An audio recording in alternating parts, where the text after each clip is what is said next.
the house we had the offer in on, and now we're waiting to hear the status of the new offer. And we really like the house. It's got a nice backyard.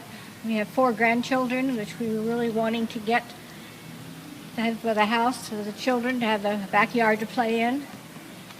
And we were told the day before that we got the keys that they had sold it to an investor, and everything was in. Everything was ready beforehand, so there was nothing late or anything. So it was quite a shock to us. We've come into some problems here recently with Bank of America reselling the loan in the final hour to a company called HMC Assets. And during that time, the buyers, represented by another agent through our office, were approved at 145. All signatures were there. We had a short sale approval letter. The HUD stating all the calculations down to the penny was all approved by the bank, signed off by the seller. And here in the final hour, the day before, we were notified that the bank had resold the loan and wanted to take now 175 instead of 145, raising the price $30,000.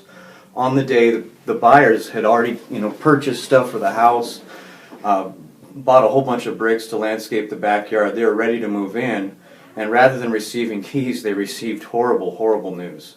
I believe a rise in home prices, especially here in the Inland Empire. We've seen a rise of 28% since last June, and it's gone up probably another 10-15% since then. We're seeing standard sales come back 4 to 1 what they were last summer, and the banks see this as well. They're usually ahead of us by a couple months, doing their calculations.